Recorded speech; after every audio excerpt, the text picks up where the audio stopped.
स्वागत है आपका नेक्स्ट आईएएस की इस खास पेशकश न्यूज़ एंड व्यूज़ में। आज के इस एपिसोड में हम बात करेंगे ह्यूमन ट्रैफिकिंग की, जो भारत समेत पूरी दुनिया के लिए एक बड़ी समस्या है और कई दूसरी प्रॉब्लम्स की वजह भी है। ह्यूमन ट्रैफिकिंग के बदलते नेचर के साथ साउथ एशिया और साउथ ईस्ट एशिया में बहुत बड़ी ह्यूमैनिटेरियन क्राइसिस पैदा हो गई है। ह्यूमन ट्रैफिकिंग की डेफिनीशन की बात करें तो यूनाइटेड नेशंस के मुताबिक ह्यूमन ट्रैफिकिंग में डर या भय दिखाकर इंसानों का रिक्रूटमेंट, ट्रांसपोर्ट, ट्रांसफ़र, हार्बरिंग या रिसीप्ट शामिल होता है और फ्रॉड, एब्डक्शन इत्यादि के जरिए उनका एक्सप्लॉयटेशन किया जाता है। ट्रैफिकिंग की डेफिनीशन में 3 कोर एलिमेंट शामिल होते हैं। Number 1 recruitment, transportation, transfer, harbouring और रिसीप्ट ऑफ पर्सन्स। आसान भाषा में कहें तो इंसानों की खरीद फरोख्त। दूसरा डर, भय या लालच दिखाकर, अपहरण करके, धोखाधड़ी, बेहतर जीवन के सपने दिखाकर लोगों को इस जाल में फंसाया जाना। तीसरा prostitution, sexual exploitation, forced labour, slavery या ऐसे ही दूसरे गलत कामों के लिए इंसानों का एक्सप्लॉयटेशन किया जाना। कई बार तो इंसानों के ऑर्गन्स भी रिमूव करके बेच दिए जाते हैं। ये देश के बाहर और देश के भीतर यानी अक्रॉस बॉर्डर्स और विद इन अ कंट्री दोनों तरह से होता है। इसमें सिर्फ सेक्सुअल एक्सप्लॉयटेशन ही शामिल नहीं है बल्कि दूसरे और घिनौने काम भी शामिल हैं। ह्यूमन ट्रैफिकिंग के विक्टिम्स सिर्फ महिलाएं और बच्चे ही नहीं बल्कि एडल्ट मेल्स भी होते हैं। ज़रूरी नहीं कि इसमें कोई ऑर्गेनाइज्ड क्राइम ग्रुप ही इन्वॉल्व हो, बल्कि कई बार तो फैमिली मेंबर्स या फिर नेबर्स भी ऐसा करते हैं। यहाँ एक बात समझने की ज़रूरत है कि ह्यूमन ट्रैफिकिंग और माइग्रेंट स्मगलिंग में क्या फ़र्क है। दरअसल ये दोनों आपस में इंटरकनेक्टेड क्राइम्स हैं। दोनों ही इलीगल एक्टिविटीज़ हैं जो इंसानों को कमोडिटीज समझती हैं। सेम रूट्स और मेथड्स ऑफ ट्रांसपोर्टिंग के जरिए क्रिमिनल्स इंसानों की ट्रैफिकिंग और स्मगलिंग दोनों ही करते हैं, पर दोनों में कुछ डिफरेंसेस भी हैं। किसी इंसान की ट्रैफिकिंग एक क्राइम है जिसका मकसद एक्सप्लॉयटेशन करना होता है। ये इंसान माइग्रेंट भी हो सकता है और नहीं भी, लेकिन किसी माइग्रेंट की स्मगलिंग में उसका एक्सप्लॉयटेशन शामिल नहीं है। जो ट्रैफिकिंग विक्टिम्स होते हैं उन्हें देश के भीतर या बाहर कहीं भी ट्रैफिक किया जाता है, जबकि स्मगलिंग में हमेशा इंटरनेशनल बॉर्डर्स के बाहर इंसानों को स्मगल किया जाता है।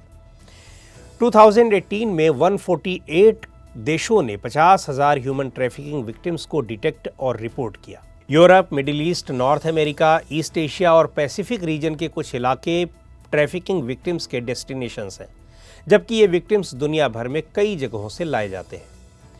ट्रैफिकिंग में फीमेल विक्टिम्स प्राइमरी टारगेट्स होती हैं। 2018 में पूरी दुनिया में 10 विक्टिम्स में से 5 महिलाएं थीं और 2 गर्ल्स थीं यानी लड़कियां थीं। 2003 के मुकाबले डिटेक्टेड मेल विक्टिम्स का शेयर 10% से बढ़कर 2018 में 20% हो गया है। ग्लोबली हर 3 विक्टिम्स में एक विक्टिम बच्चा है, चाइल्ड है। ह्यूमन ट्रैफिकिंग के विक्टिम में बच्चों का शेयर भी तिगुना हो गया है। कोरोना वायरस पैंडेमिक से हुई बेरोजगारी ने लाखों लोगों को ह्यूमन ट्रैफिकिंग के खतरे की ओर धकेला है। यही बेरोजगार और माइग्रेंट्स लोग ह्यूमन ट्रैफिकर्स के सबसे ज़्यादा टारगेट पर रहते हैं। ट्रैफिकर्स होते कौन हैं? 2018 में जितने भी ह्यूमन ट्रैफिकर्स को सज़ा हुई उनमें से 2/3 मेल थे। हालांकि दूसरे क्राइम्स की तुलना में यहाँ विमेन की कॉन्ट्रीब्यूशन ज़्यादा है। ह्यूमन ट्रैफिकर्स में शामिल ज़्यादातर लोग क्रिमिनल बैकग्राउंड्स के हैं, लेकिन उनमें से तमाम बिजनेस ओनर्स भी हैं, इंटीमेट पार्टनर्स और फैमिली मेंबर्स भी हैं जो सेक्सुअल एक्सप्लॉयटेशन या बेगिंग के लिए ट्रैफिकिंग की दुनिया में शामिल होते हैं। विक्टिम्स की रिक्रूटिंग से लेकर उनकी एक्सप्लॉयटिंग तक इन ट्रैफिकर्स द्वारा हर जगह, हर स्टेज पर मॉडस ऑपरेंडी के रूप में टेक्नोलॉजी का खूब इस्तेमाल किया जाता है। एनसीआरबी के 2016 के डेटा में भारत भर में ह्यूमन ट्रैफिकिंग के 8,132 केसेस दर्ज हुए थे, जिनमें 3,579 केसेस यानी करीब 44% अकेले वेस्ट बंगाल से थे। वहीं एनएचआरसी के मुताबिक भारत सोर्स, ट्रांजिट पॉइंट और डेस्टिनेशन फॉर ट्रैफिकर्स के मामले में बहुत तेज़ी से एक गढ़ बनता जा रहा है। सालाना करीब 40,000 बच्चे किडनैप होते हैं, जिनमें से 11,000 बच्चों का कभी कोई अता पता नहीं लगा। बिहार, उत्तर प्रदेश, मध्य प्रदेश, राजस्थान, ओडिशा और पश्चिम बंगाल में जिन इलाकों में गरीबी है वे इलाके ह्यूमन ट्रैफिकिंग के लिए ईजी टारगेट बनते हैं। ट्रैफिकिंग के रीजंस पर नज़र डालें तो इसके कई कारण दिखते हैं। सबसे पहले तो गरीबी और रोज़गार की कमी है ही, इसके अलावा जॉब और शादी के फॉल्स प्रॉमिसेस के चक्कर में भी कई बार लोग इसके जाल में फंस जाते हैं।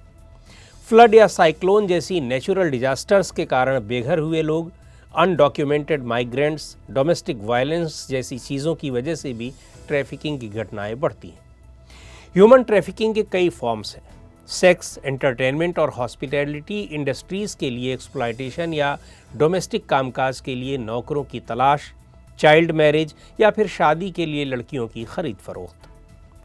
विक्टिम्स को फैक्ट्रियों में, कंस्ट्रक्शन साइट्स पर या एग्रीकल्चर सेक्टर में ज़बरन काम करवाया जाता है। उन्हें सैलरी भी नहीं दी जाती और उन्हें डरा धमकाकर बेहद इनह्यूमन कंडीशंस में रहने पर मजबूर किया जाता है। कई बार तो कुछ लोगों के ऑर्गन्स ही निकाल कर बेच दिए जाते हैं। यही नहीं, कई बार तो ट्रैफिकिंग के जरिए लाए गए लोगों, खासकर बच्चों को ये ट्रैफिकर्स वार या कॉन्फ्लिक्ट जोन में भी भेज देते हैं। 2020 की global report on trafficking in persons बताती है कि ह्यूमन ट्रैफिकिंग में 50% विक्टिम्स को सेक्सुअल एक्सप्लॉयटेशन के लिए ट्रैफिकिंग की जाती है, 38% को फोर्स्ड लेबर और 6% को क्राइम की दुनिया में धकेला जाता है। बाकी करीब 1% को ऑर्गन्स के लिए, उनसे भीख मंगवाने के लिए, ज़बरन शादी के लिए या ऐसे ही अन्य कामों में लगा दिया जाता है। इसे रोकने के लिए ग्लोबली प्रयास किए जा रहे हैं। सस्टेनेबल डेवलपमेंट गोल्स यानी SDG में ह्यूमन ट्रैफिकिंग रोकने के टारगेट दिए गए हैं। इसके तहत forced labour, modern slavery, human trafficking और चाइल्ड लेबर के हर टाइप्स को ख़त्म करने की बात कही गई है। प्लान्ड और वेल मैनेज्ड माइग्रेशन पॉलिसीज़ के जरिए ऑर्डरली, सेफ और रिस्पॉन्सिबल माइग्रेशन की बात कही गई है। बच्चों के खिलाफ होने वाली सभी प्रकार की violence, torture, trafficking, abuse, exploitation को ख़त्म करने की बात भी SDG के टारगेट में है। इसके अलावा ट्रैफिकिंग से निपटने के लिए पैलेर्मो प्रोटोकॉल्स नाम से एक इंटरनेशनल फ्रेमवर्क बनाया गया है, जिसमें 3 प्रोटोकॉल्स हैं जिन्हें यूनाइटेड नेशंस ने अडॉप्ट किया है। ये है the protocol to prevent, suppress and punish trafficking in persons, specially women and children, and the protocol against the smuggling of migrants by land, sea and air. The protocol against the illicit manufacturing and trafficking in firearms, their parts and components and ammunition. इन सभी protocols पर United Nations office on drugs and crime का jurisdiction है। UN trafficking protocol का पूरा नाम UN protocol to prevent, suppress and punish trafficking in persons, specially women and children है। इसे UN जनरल असेंबली ने साल 2000 में अडॉप्ट किया था। ह्यूमन ट्रैफिकिंग को क्राइम के रूप में ट्रीट करते हुए उसके खिलाफ ये अकेला इंटरनेशनल लीगल इंस्ट्रूमेंट है। इसके अलावा ब्लू हार्ट कैंपेन नाम से एक इंटरनेशनल एंटी ट्रैफिकिंग प्रोग्राम भी है, जिसकी शुरुआत United Nations office on drugs and crime द्वारा 2009 में की गई। इस कैंपेन में ब्लू हार्ट ट्रैफिकिंग के शिकार हुए लोगों की उदासी और लाचारी को दर्शाता है, साथ ही उन कोल्ड हार्टेडनेस लोगों को भी दर्शाता है जो लोग ह्यूमन ट्रैफिकिंग में शामिल होते हैं। ह्यूमन ट्रैफिकिंग को रोकने के लिए भारत में भी कई तरह के प्रयास किए गए हैं। इंडियन कॉन्स्टिट्यूशन का आर्टिकल 23 ह्यूमन ट्रैफिकिंग और फोर्स्ड लेबर को प्रोहिबिट करता है और क्रिमिनलाइज करता है। वहीं आर्टिकल 24 14 ईयर्स से कम उम्र के बच्चों को फैक्ट्रीज, माइंस या दूसरे खतरनाक कामों में जाने पर पूरी तरह से बैन करता है। इसके अलावा इसे रोकने के लिए कई लॉज भी बनाए गए हैं। The trafficking of persons prevention, protection and rehabilitation bill 2018। इसके अलावा इंडियन पीनल कोड 1860 में करीब 25 प्रोविजंस ट्रैफिकिंग से जुड़े हैं, जिनमें ख़ास तौर पर चाइल्ड विमेन ट्रैफिकिंग से कुछ डेडिकेटेड प्रोविजंस भी हैं। ये है bonded labour system abolition act in 1976, child labour prohibition and regulation act in 1986, prohibition of child marriage act 2006, transplantation of human organs act 1994। Human trafficking को रोकने के लिए भारत और म्यांमार के बीच 2019 में MOU पर हस्ताक्षर हुए हैं। भारत की तरफ से होम मिनिस्ट्री को इंटर मिनिस्टीरियल कोऑर्डिनेशन मैकेनिज्म की कमान सौंपी गई है, जिसमें ministry of WCD, labour and external affairs और दूसरे स्टेक होल्डर्स हैं। महिलाओं के लिए बनाए गए शॉर्ट स्टे होम्स और स्वधर होम्स में ह्यूमन ट्रैफिकिंग के विक्टिम्स को शेल्टर और सपोर्ट दिया जाता है। मिनिस्ट्री ऑफ WCD द्वारा इंटीग्रेटेड चाइल्ड प्रोटेक्शन स्कीम लागू की जा रही है। इस स्कीम में भी ह्यूमन ट्रैफिकिंग के विक्टिम्स के बच्चों के रिहेबिलिटेशन के प्रयास किए जाते हैं। इसके अलावा मिनिस्ट्री ऑफ WCD द्वारा उज्ज्वला स्कीम लागू की जा रही है। इस स्कीम के 5 स्पेसिफिक कंपोनेंट्स हैं: प्रिवेंशन, रेस्क्यू, रिहेबिलिटेशन, रीइंटीग्रेशन और repatriation of victims of trafficking. Prevention of immortal trafficking act 1956 भी इसी पर्पस से बनाया गया था, जिसे 1978 और 1986 में अमेंड किया गया। यह कानून भारत द्वारा 1950 में न्यूयॉर्क में हुए United Nations declaration on the suppression of trafficking पर हस्ताक्षर करने के बाद लाया गया था। तो आज के इस एपिसोड में इतना ही। अगले एपिसोड में हम फिर मिलेंगे एक नए टॉपिक के साथ। आपको ये प्रोग्राम कैसा लगा कमेंट करके हमें ज़रूर बताएं।